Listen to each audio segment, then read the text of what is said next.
아멘. 저는 이렇게 여러분과 함께 얼굴 맞대면서 이렇게 말씀을 나눌 수 있는 시간이 얼마나 감사하고 좋은지 모르겠어요. 여러분도 그러시죠? 네. 억지로 아멘 하시는 거 아니겠죠? 저와 여러분이 우리 모두가 과거의 어느 한 시점에 예수 그리스도를 우리의 주와 구세주로 모시고 그렇게 하나님을 섬기며 살아가시는 분들이신 줄로 믿습니다. 그렇죠? 예. 그렇게 그리스도인이 되어서 그리스도인으로서의 삶을 살아가는 여러분, 이 삶이 항상 기쁘고 즐거우신가요? 아니면 괴롭고 힘드신가요? 항상 기쁘고 즐거우신 분 한번 손 들어보세요. 예. 아니면 괴롭고 힘드신 분, 아니면 괴롭고 힘들기도 하고 기쁘고 즐겁기도 하고 이도저도. 예. 제가 이제 고등학교를 남고를 나왔어요. 그래서 여자 선생님이 딱 두 분 계셨어요. 근데 그 중에 한 분이 저희 영어 선생님이셨는데, 하루는 영어 지문을 쭉 읽으시고는, 그때 이제 지문이 삶의 행복에 관한 지문이었나 봐요. 그 행복, 그래서 딱 지문을 읽으시고는 갑자기 이제 학생들에게 지금 너희들의 삶이 행복하냐, 행복한 사람 손 들으라고 그렇게 했는데, 저희 반에 그때 50명 있었는데요, 52번인가 3번까지 있었는데 딱 2명 손 들었어요. 저하고 최승일이라고 하는 친구 2명 딱 손 들었어요. 신기하게도 그때 손을 들었던 2명이, 한 명은 장로교 목사가 되어 있고요, 한 명은 침례교회 목사가 되어 있습니다. 지금 그 영어 선생님이 딱 그 2명 손든 걸 보시더니 역시 교회 다니는 학생들은 참 긍정적이고 행복함을 느끼고 사는 것 같다고 그런 얘기를 했어요. 그런데 그런 일이 있은 지 한 달이나 지났나 2달이나 지났나, 제가 그때만 해도 고등학교는 이제 영주시에서 다니고, 교회는 주말에 한 2시간 버스 타고 시골로 들어오면 제 어릴 적부터 다녔던 시골 교회를 계속 출석하고 있었거든요. 시골 교회를 왔는데 깜짝 놀랄 일이 생겼어요. 그 담임 목사님을 뵀는데요, 그러지 않아도 좀 키도 좀 작으시고 얼굴은 잘생기셨는데 이렇게 좀 날씬하신 분이셨어요. 그러지 않아도 날씬한 목사님이 반쪽이 되신 거예요, 완전히. 거기다가 폐에 물이 차가지고 거의 언제 돌아가실지 모르게 됐다고 할 정도로 그렇게 몸이 건강이 악화되어 있었어요. 왜 그런가 했더니, 그 교회가 예배당 건축하려고 벌써 몇 년째 애를 쓰고 있는데, 그 예배당 건축하느라고 금식 기도도 하시는 데다가 주중에는 또 벽돌 나르고 시멘트 바르고 그 일들을 직접 하시고, 그리고 또 예배 인도하시고 이러다 보니까 몸이 막 완전히 망가져 버리신 거죠. 그런데다가 성도들은 목사가 말이야, 성도들 반대에 무릅쓰고 그냥 막 저렇게 밀어붙이니까 하나님이 벌 주셔가지고 몸이 망가졌다고 막 그런 소리나 하고 있죠. 어떤 집사님은 평소에도 예배당 건축하는 거 반대하던 집사님인데, 목사님 멱살을 붙잡고 당신이 이럴 수 있냐고 하면서 갖은 비난의 말을 막 목사님한테 퍼부어가지고요, 그날 목사님이 그냥 엉엉 울면서 어린애같이 그 낙동강변에 가서 혼자 막 울고 있는 거를 저희 아버지가 가서 목사님 위로하시면서 다시 교회로 모시고 오고 그랬대요. 그 소식을 들으니까, 야, 저렇게 예수 믿어야 되나? 저렇게 믿는 게 예수 믿는 거라면, 저렇게 하는 게 목사의 일이라면 나는 목사 못할 것 같다, 그런 생각을 그때 좀 했던 것 같아요. 가만히 생각해 보니까 여러분, 웃기지 않아요? 부모님 잘 도와주면서 학교 가서 공부 잘해서 선생님들 칭찬받고 교회 가서 성령의 은사도 체험하고 그렇게 지낼 때는 행복하냐 물었더니 행복하다고 손들다가, 목사님 그렇게 힘들어지는 걸 보더니 예수 믿는 게 저러면 나 예수 못 믿겠다, 나는 목사 못하겠다, 이런 소리 하고 있는 걸 보면 저도 참 웃기는 사람이에요. 그렇죠? 그러니까 그리스도인이 살아가면서 기쁠 때도 있고 힘들 때도 있고 이런 것 같아요. 그런데 여러분 가만히 생각해 보면 예수님을 믿고 사는 것, 이거 정말 행복해야 할 일이지 않습니까? 영광과 하나님의 영광의 일을 소망을 우리에게 주셨다고 그랬는데, 그래서 그 소망 가운데 기뻐하게 해주신다고 했는데, 그렇게 기뻐해야 되는데 우리 삶에는 왜 이렇게 힘들고 좌절하는 일들이 생길까요? 그거는 어디까지나 환난 또는 그리스도인으로서 살아갈 때 찾아오는 시련이 분명히 있다는 얘기예요. 그 시련 때문에 힘든 거죠. 그리스도인으로서 살아가는데 하는 일들이 다 잘 되고, 땅만 사면 땅값이 오르고, 비즈니스만 하면 다 잘 되고, 만나는 사람마다 나한테 축복해주고 돈 주고, 뭐 그러고 살면은 말입니다. 그러면 얼마나 행복하고 좋아요. 근데 예수 믿고 살아가 보니까 다 그런 것만은 아니더라 말이죠. 어떤 때는 비즈니스가 안 될 때도 있고, 사랑을 받기보다는 사랑을 주느라고 더 고통스럽고 힘들어야 될 때도 있고, 억울한 누명을 쓰고도 차라리 변명하지 못하고 입 다물고 있어야 할 때도 있고요. 예수 믿고 살아간다는 것이 그렇게 녹록한 일만은 아니더라 말이에요. 그래서 어떤 분들은 이렇게 시련을 당하는 그리스도인들을 보고 뭐라고들 하냐면, 아니 예수를 제대로 믿으면 환난을 당할 일이 어딨냐고, 예수 잘못 믿으니까 시련 당하고 예수 잘못 믿으니까 고통 당하지 왜 그렇게 힘들다고만 하냐고, 이런 얘기하는 사람들이 있어요. 제가 그런 얘기하는 사람 있으면 쫓아가서 입을 좀 찢어져 버리고 싶어요, 진짜로. 아니 예수 믿는 일이요, 예수 믿는다는 것 자체만으로 이미 이 세상에서는 고통과 환난이 따르게 되어 있더라 말입니다. 성경을 한번 보세요. 아브라함이라는 사람이요, 왜 하필 그 아브라함이 나그네 인생을 살았어야 했나요? 본토 친척 아비 집을 떠나가지고 가나안이라고 하는 생전 가본 적도 없는 그 땅을 향해서 나그네처럼 왜 살아야 되죠? 자기는 100세까지 아들이 없었어요. 아들이 없으면 그냥 아들 없으려니 하고 살면 되는데, 굳이 하나님이 이름을 만방의 열국의 아버지, 위대한 아버지라는 아브라함이라는 이름을 지어주셔가지고 사람들이 에이 아들도 없으면서 아브라함이래 이런 소리 들어가면서 조롱받아가면서 살게 하시고요. 왜 그렇게 조롱과 고난을 당하면서 살았어요? 믿으니까. 하나님께서 언젠가 반드시 너에게 약속한 아들을 주겠다고 하셨고, 또 그 아들을 통해서 많은 민족을 세워주겠다고 약속을 하셨거든요. 그리고 그 약속을 믿고 따라 나서는 순간부터가 이미 아브라함에게는 시련과 환난이 약속이나 된 듯이 돼 있었단 말이에요. 노아가 왜 그렇게 사람들로부터 조롱을 받았어요? 하나님이 이 땅을 심판하겠다고 하셨고, 그 심판 가운데 너가 방주를 지어라, 그리고 내가 너를 구해주겠다고 약속을 하셨단 말이에요. 그 약속을 믿으니, 그 약속을 믿는 믿음의 삶을 시작하는 순간부터 노아에게는 환난과 고통이 약속이나 된 듯이 되어 있었단 말이에요. 이처럼 그리스도인이라는 사람들은요, 하나님을 믿는 그 믿음의 시작을 하는 순간부터 고난과 시련과 환난이 뒤따르게 되어 있어요. 잘못 믿어서, 사람이 삐딱해서 뭔가 잘못된 게 있으니까 환난 당하는 게 아니에요. 여러분, 어떤 교회는 예수 잘못 믿으니까 늘 힘들고 고난만 찾아오나요? 그런 거 아니에요. 이 땅에서 교회로 살아가기로 작정하는 순간부터 환난이나 믿음이 같이 붙어오더라는 거예요. 우리가 지금 로마서 5장의 말씀으로 이제 돌아왔죠.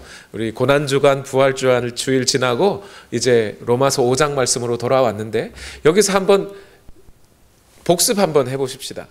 로마서 5장 1절과 2절에 하나님께서 바울을 통해 이렇게 말씀하셨어요. 믿음으로 말미암아 의롭게 됨을 얻은 사람들, 즉 신자들 말이죠. 그리스도인들은 세 가지 현실에서 큰 유익, 복을 받아서 살아간대요. 첫 번째 유익이 뭐였어요? 하나님과 평화의 관계가 열리는 것. 두 번째 복이 뭐였습니까? 은혜의 자리에 담대하게 나올 수 있게 되는 것. 세 번째 복이 뭐였어요? 하나님의 영광에 이를 소망을 가지고 그 소망으로 늘 즐거워하고 기뻐하며 살아갈 수 있는 복. 이게 그리스도인들이 갖고 있는 은혜와 복이라 그랬단 말이에요. 그죠? 그런데 여러분, 이 하나님의 영광에 이른다는 말 뜻이 뭐였어요? 그것은 우리 믿음의 원래 하나님과 원수되어서 죄인으로서 말입니다. 이제 율법 앞에 죄인이, 우리의 죄가 드러나서 하나님의 심판대 앞에 설 때, 먼 미래에 하나님 앞에 심판대 앞에 설면 우리 인간은 그 하나님의 심판 앞에서 죽을 수밖에 없는 운명이라 말이죠.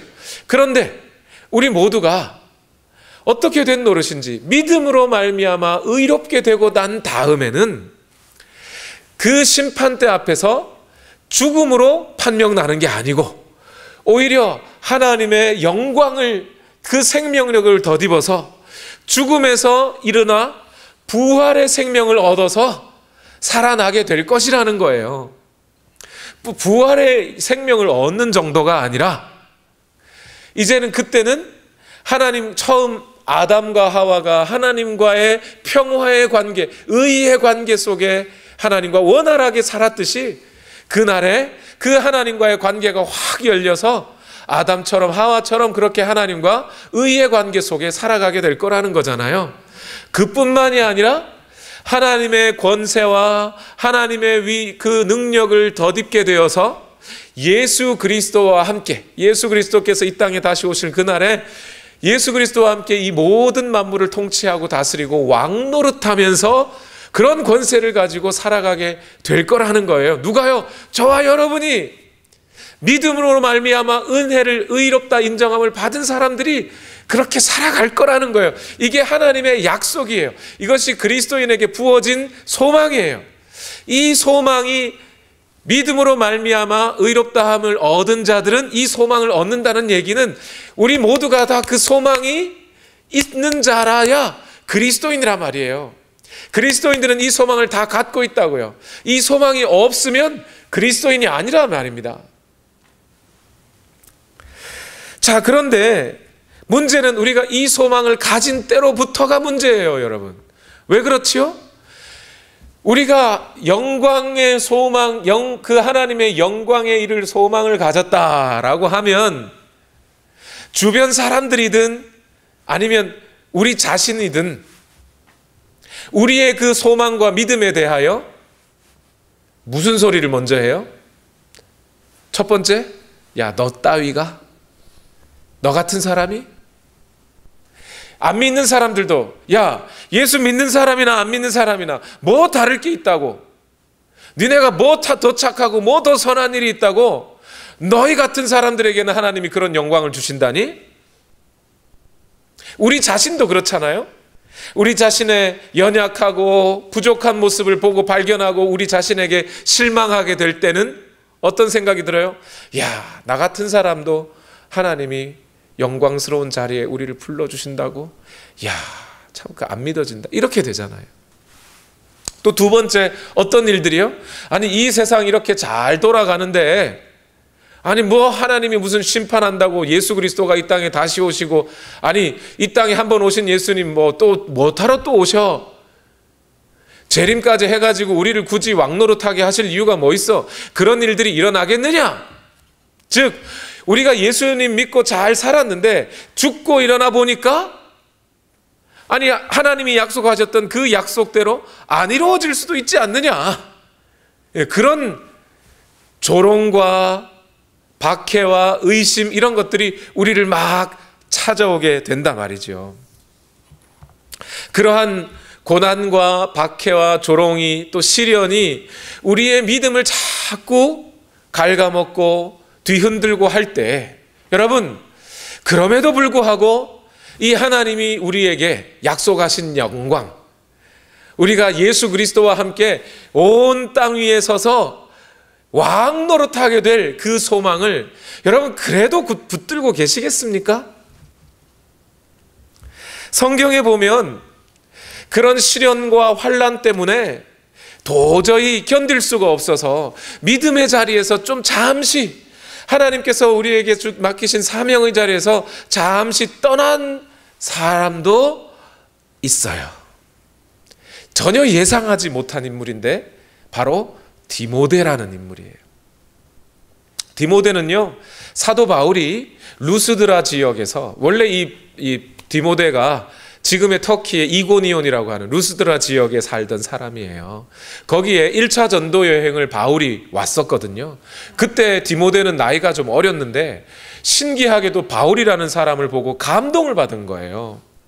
뭐냐면 바울이 루스드라에서 복음을 전하는데 사람들이 야, 뭐 너 같은 놈이 하면서 유대인들이 바울에게 돌을 던져가지고요, 바울이 다 죽어버렸어요. 이 사람 바울이 죽은 줄 알고 마을에서 다 시신이라고 또 쫓아보내버린 거죠. 그런데 이 바울이 그 죽었다가 다시 깨어나가지고 루스드라 동네로 다시 들어가가지고 복음을 전한 거예요. 그때 디모데가 감동을 한 겁니다. 그리고 바울이 2차 전도여행 시작할 때 디모데네 마을로 와가지고 바울이 함께 같이 복음 전도여행 가자 그래서 그때 따라 나선 게 디모데예요.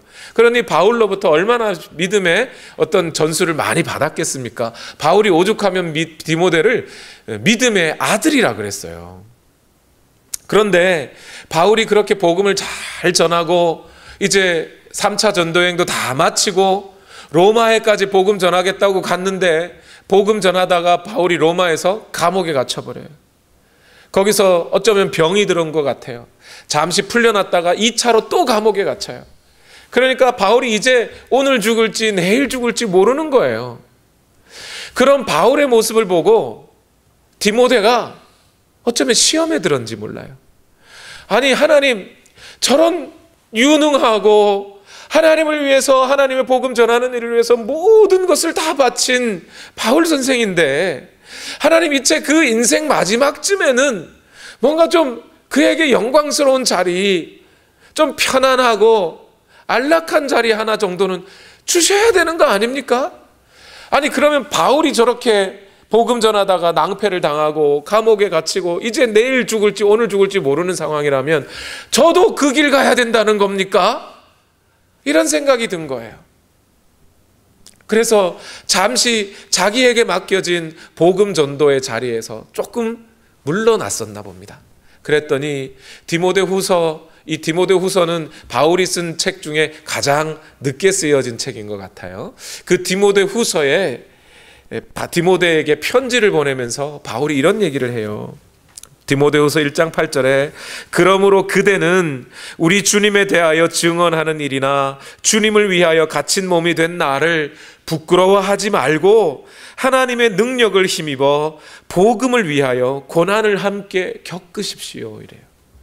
디모데가 자기 자리에서 물러났으니까 바울이 이런 얘기를 하는 거겠죠. 그렇죠? 디모데 같은 사람도 너무 큰 환난과 고난과 두려움에 사로잡히다 보니 자신에게 주어진 그 영광된 소망, 하나님의 영광에 이를 소망에 잠시 의심도 생기고 분명하게 붙들지 못했단 말이죠. 여러분에게 질문할게요. 여러분에게 어쩌면 어려운 환난과 고난이 찾아온다면 여러분, 그 환난과 그 환난의 철조망을 무사히 통과하실 수 있겠습니까? 환난 중에서도 인내하고 믿음 지키고 잘 연단된 성품을 갖추어 내실 수 있겠습니까?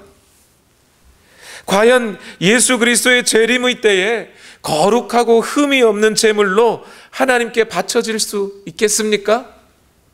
그런 제가 지금 여러분에게 드린 질문이 어쩌면 디모데 마음 안에 강하게 자리 잡았나 봐요. 나는 안 될 것 같아. 그런 생각이 들었던가 보죠. 저는 그 디모데의 마음을 충분히 이해할 것 같아요. 여러분, 그런데 말이죠. 오늘 바울을 보면 바울이 참 신기한 얘기를 하고 있어요. 바울은 자기 자신이 그렇게 어렵고 힘들고 고난스럽고 고통스러운 그 복음 전도의 삶을 끝까지 살아내면서도 말입니다. 분명히 오늘 이렇게 말하고 있어요. 환난은 무엇을 낳고요? 인내력을 낳고, 인내력은 연단된 인격을 낳고, 연단된 인격은 뭘 낳는다? 소망을 낳는다는 거예요. 무슨 얘기죠? 환난이 찾아오고 찾아와도 그 속에서 우리는 소망을 더 뚜렷하게, 더 확실하게 붙잡을 수 있다, 이 얘기잖아요. 그러면서 오늘 로마서 5장 5절에 또 이렇게도 말해요. 로마서 5장 5절 앞부분에 다 같이 읽어봅시다. 시작. 이 희망은 우리를 실망시키지 않습니다. 이렇게 말해요. 여기 우리 번역상은 이 소망이 우리를 실망시키지 않는다 이렇게 쓰여져 있지만, 저는 이 원어 헬라어 직역이 맞는 것 같아요. 헬라어에는요, 우리를 이라는 목적어가 없어요.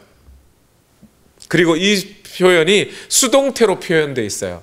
이 소망이 부끄러움을 당하지 않습니다. 이렇게 돼 있다고요. 다른 말로 하면 뭐겠어요? 이 소망은 꺾이지 않습니다. 이 소망은 낙심되지 않습니다. 우리에게 주신 하나님의 이 소망, 하늘의 영광에 이를 그 소망은 결단코 끊어질 수 없습니다. 환난이 찾아와도. 이런 뜻이에요. 아니, 바울은 어떻게 이 소망이 끊어지지 않을 거라고, 이 소망이 낙심되지 않을 거라고 분명하게 이렇게 선언하죠. 무슨 근거로요? 오늘 성경을 찾아보면요, 바울처럼 하나님의 그 약속, 미래에 너희가 하나님의 그 영광에 이를 것이라고 하는 그 약속을 붙잡고 소망이 꺾이지 않고 살아갔던 사람들을 성경이 여러 명을 기록해 주고 있어요. 아니, 멀리서 찾을 필요도 없이 우리가 좀 전에 디모데후서 1장을 읽었잖아요. 디모데후서 1장에 디모데에 대해서 그런 권면을 하면서도 동시에 소망이 끊이지 않고 살았던 한 사람의 이야기를 바울이 또 해줍니다. 디모데후서 1장 16절 18절에 보면 주님께서 오네시보로의 집에 자비를 베풀어 주시기를 빕니다. 그는 여러 번 나에게 용기를 북돋아 주었고 내가 쇠사슬에 매인 것을 부끄러워하지 않았고 로마에 와서는 더욱 열심으로 나를 찾아 만나 주었습니다. 그날에, 먼 미래에, 그죠? 주님께서 그에게 자비를 내리시기를 바랍니다. 그대는 그가 에베소에서 얼마나 많이 봉사했는가를 잘 알고 있습니다. 이래요. 오네시보로라는 이 사람도 바울이 감옥에 갇히는 거 다 봤단 말이에요. 에베소에서 사역하던 거 오네시보로 다 안단 말이에요. 그럼에도 불구하고 디모데는 그 바울이 고난받는 거 보고 두려워하고 물러섰는데, 오네시보로는 오히려 다 바울을 찾아와서 더 권면해주고 더 용기를 북돋아주고 돕고 하는 일을 더 용기 내어서 하더라 말이죠. 오네시보로와 같이 소망이 꺾이지 않고 살아가는 사람이 있더라 말입니다. 물론 디모데도 나중에는 다시 그 소망을 회복하고 하나님 앞에 돌아왔을 거라고 저는 분명히 믿습니다.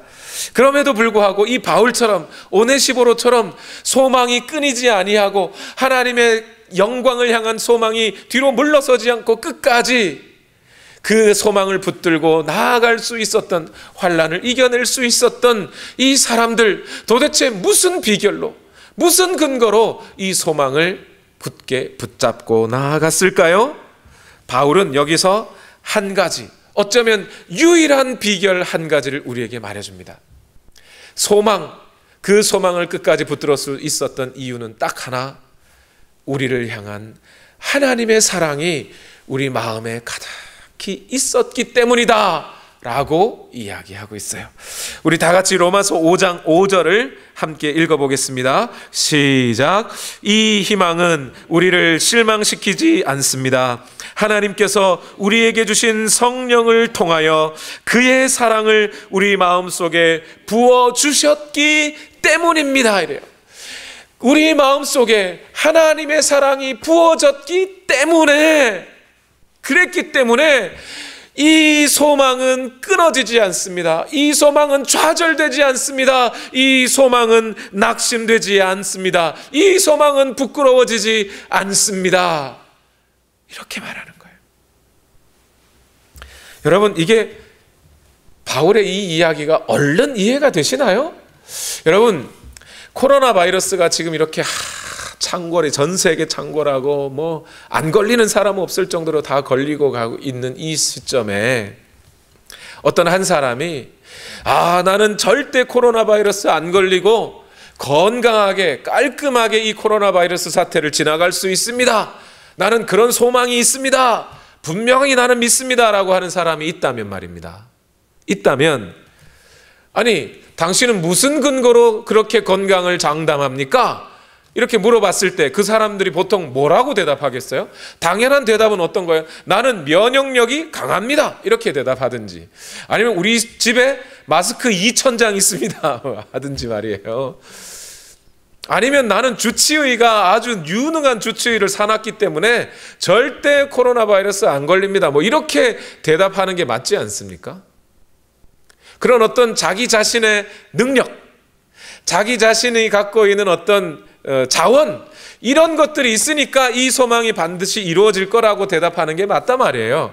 그런데 바울은 나는 그것을 이겨낼 힘이 있습니다. 나는 이 환난을 이겨낼 능력이 내게 있습니다. 나는 이 환난을 이겨낼 은사가 있습니다. 나는 이 환난을 이겨낼 지식이 있습니다. 이렇게 말하지 않고요. 하나님의 사랑이 내 마음에 부어졌기 때문입니다. 이렇게 대답한다고요. 이거 너무 감성적이잖아요. 너무 비이성적이잖아요. 아니, 어떻게 이런 대답을 할 수 있지요? 바울은 이 대답, 하나님의 사랑이 우리 마음에 있기 때문에 나는 이 소망이 절대 꺾이지 않습니다 라고 말하는 바울의 이 대답을 설명하기 위해서 바울은 이제 로마서 5장 6절에서부터 11절까지 이 하나님의 사랑이 어떠한 것인지를 설명해 줍니다. 이 하나님의 사랑은 요한복음 3장 16절의 말씀처럼 하나님이 세상을 이처럼 사랑하사 누구를 주셨다고요? 독생자를 주셨다 이랬잖아요. 그런 것처럼 바울은 하나님께서 우리를 사랑하신 그 사랑을 인류 역사 가운데 누가 봐도 분명하게 객관적으로 딱 드러내주는 사건, 그것이 있었으니 그게 뭐라고요? 예수님의 십자가 지시는 사건이라는 거예요. 그 사건이 있었다. 여러분, 이걸 생각하는 것 자체가 너무 저는 감동이에요. 여러분, 온 우주가 얼마나 커요. 그죠? 뭐 이 지구보다 큰 태양이, 그 태양보다 수백 배, 수천 배 더 큰 별들이, 그런 별들이 수천, 수만 개가 모인 은하계가, 다시 그 은하가 수천, 수만 개가 모여 있다는 우주가 말입니다. 얼마나 큽니까? 그런 그 모든 우주를 지으신 하나님께서 우리 인간을 사랑한다고 하실 때 그 사랑의 증표로 딱 내놓으신 그 사건이 하나 있는데 그게 십자가 사건이라는 거예요. 그 아들을, 우리를 대신해서 죽이시는 십자가 사건이라는 거예요. 그런데 바울은 이 하나님의 사랑, 그 십자가, 예수 그리스도의 십자가 사건을 우리에게 설명해 주면서 유독 강조하고 있는데 뭐냐면 언제 죽으셨느냐예요. 예수님이 언제 십자가를 지셨느냐, 그걸 잘 눈여겨보라는 거예요. 먼저 로마서 5장 6절 보니까 읽어봅시다. 시작. 우리가 아직 약할 때에 그리스도께서는 제때에 경건하지 않은 사람을 위하여 죽으셨습니다. 다시 로마서 5장 8절 읽어볼게요. 시작. 그러나 우리가 아직 죄인이었을 때에 그리스도께서 우리를 위하여 죽으셨습니다. 또 로마서 5장 10절이요. 시작. 우리가 하나님의 원수일 때에도 하나님의 아들의 죽으심으로 말미암아, 이렇게 돼 있어요. 우리가 약할 때에, 우리가 죄인이었을 때에, 우리가 원수이었을 때에 그리스도께서 우리를 위하여 죽어주셨습니다. 이렇게 강조하고 있는 거예요. 여기서 약할 때라는 말은요, 약할 때, 약한 자라는 말은 뭐 사회적으로 약자, 경제적으로 약자, 그래서 뭐 내가 돈을 잘 못 벌게 되었고 뭐 약한 자, 이런 약자가 아니고요.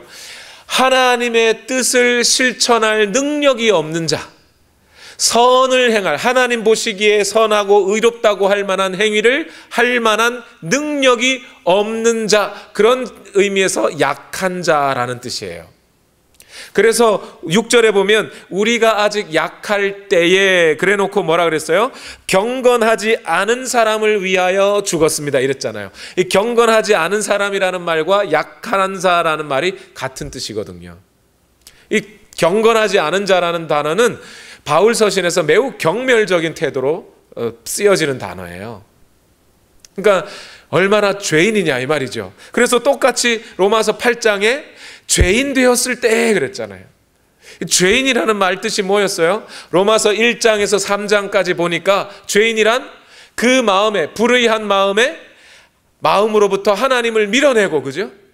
그리고 하나님의 형상을 동물의 형상으로 받고 우상 숭배해버리고, 그래서 하나님의 명령은 절대 따르지 않고 불경건과 불의한 행동으로 그냥 채워져 버린 사람, 그 사람이 죄인이고, 그 죄인들은 하나님의 원수가 되어 하나님께서 이 땅을 심판하실 때 죽음으로 나타날 수밖에 없는 사람들, 그 사람들이 원수란 말이에요. 죄인이란 말이에요. 약한 자란 말입니다. 그런데 예수 그리스도께서 십자가에 달려 죽으실 때 언제요? 우리가 아직 약할 때, 우리가 죄인일 때, 우리가 하나님의 원수일 때 하나님이 우리를 위하여 그 아들 예수 그리스도를 십자가에 달려 죽게 하셨다. 이것이 바로 하나님의 사랑이다. 이렇게 얘기하는 거예요. 이 하나님의 사랑, 이것이 하나님의 사랑의 본질이라는 거예요. 그러면서 바울이 묻는 겁니다. 이 하나님의 사랑 너희 이해할 수 있느냐는 겁니다. 여러분, 인간 세상에서 의인을 위하여 죽는 사람이 간혹 있을 수 있어요. 선한 사람을 위해서 죽는 사람이 어쩌면 또 있을 수도 있어요. 그런데 죄인을 위해서, 원수를 위해서 자기 목숨이 아니라 아들까지 내줘버리는 그런 사랑은 있을 수가 없잖아요. 요즘 코로나 바이러스 사태에 한국의 의료 종사자들이 아주 유명해졌더라고요.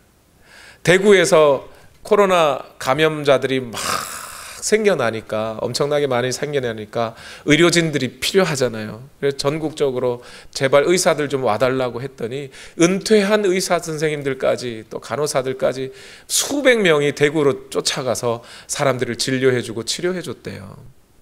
자기가 감염될 수도 있고 심지어 감염되면 죽을 수도 있는데 무릅쓰고 거기까지 가서 사람들을 살려냈다는 거 아닙니까? 참 대단한 일이지요. 그런데 반면 이탈리아에서는 이 요양병원, 나이 많으신 분들이 계신 요양병원에 이 코로나 감염자가 확 늘어났어요. 그랬더니 그 요양병원에서 그 어르신들을 돌보던 간호사들이나 보조하시는 분들이 다 도망가 버린 거예요.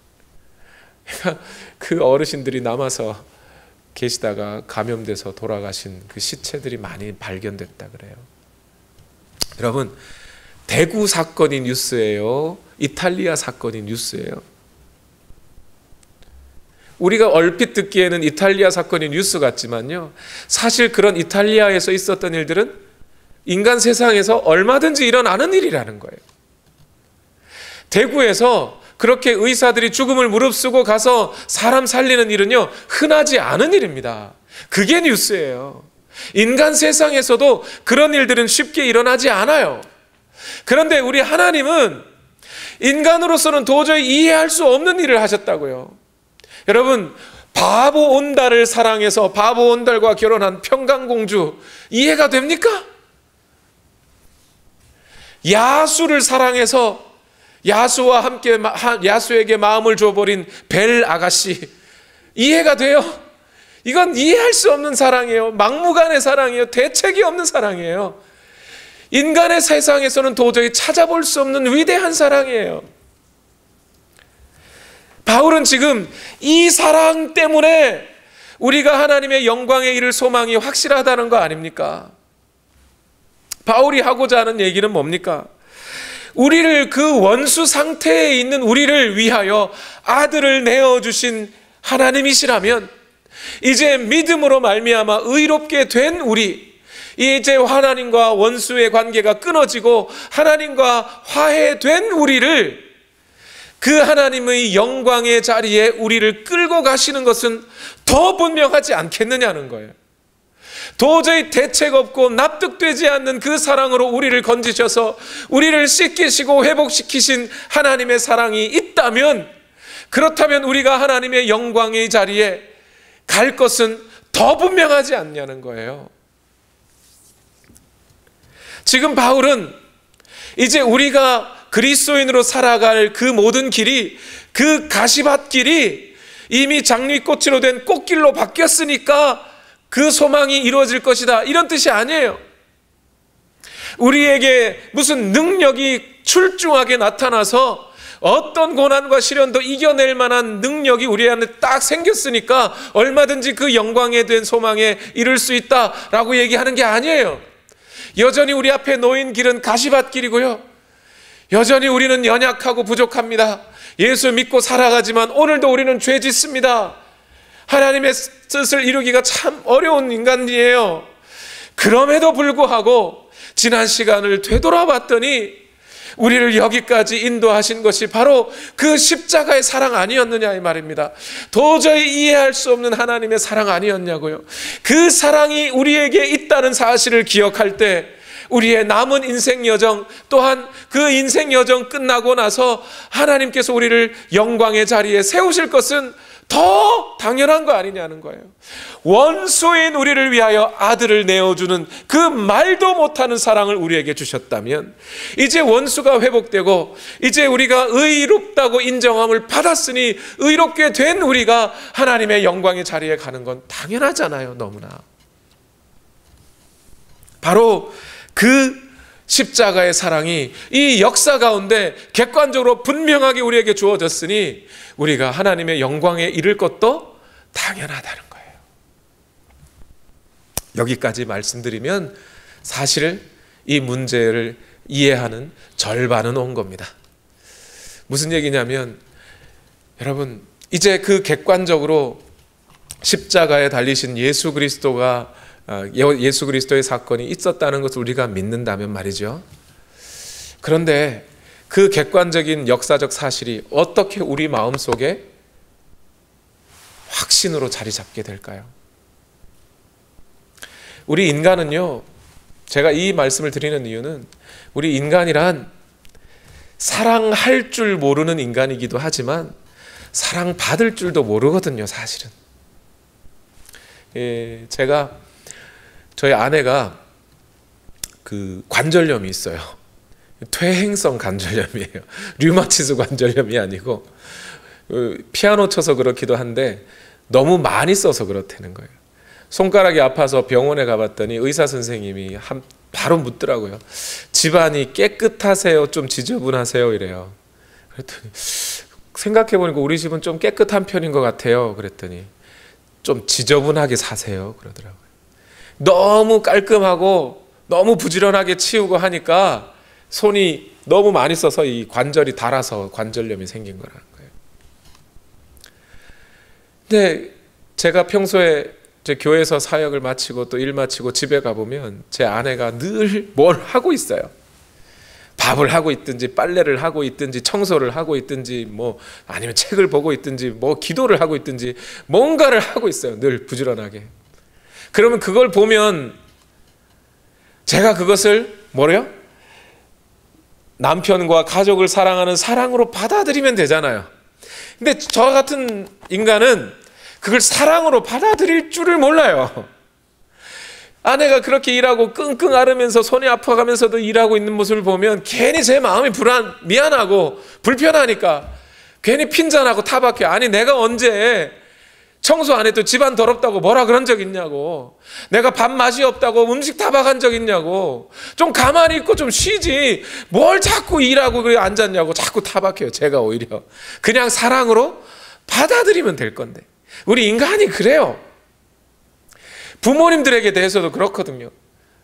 언제 부모님 집에 들렸다가 돌아올 때 어머니 할머니 집에 갔다 돌아오면 그렇잖아요. 갈 때는 빈손으로 가는데 올 때는 바리바리 막 싸가지고 이것도 갖고 가 저것도 고추장 갖고 가. 아니 비행기 타고 미국 가야 되는데 왜 또 고추장에 된장에 실어주냐고. 이거 못 갖고 간다고 막 그러잖아요. 그럼 저 같은 사람은 아니 어머니 막 이거 하시는 거예요. 다나 안 갖고 갈 거야 막 이러고 와버려요. 뭐죠? 사랑으로 받을 줄 몰라서 그래요. 사람의 사랑도 그렇게 받을 줄 모르는 인간이 하물며 하나님의 그 크신 사랑을 말로 다 할 수 없는 사랑을 우리가 어떻게 받아들여요? 우리는 이해 못해요. 인간의 상식으로는 이해를 못해요.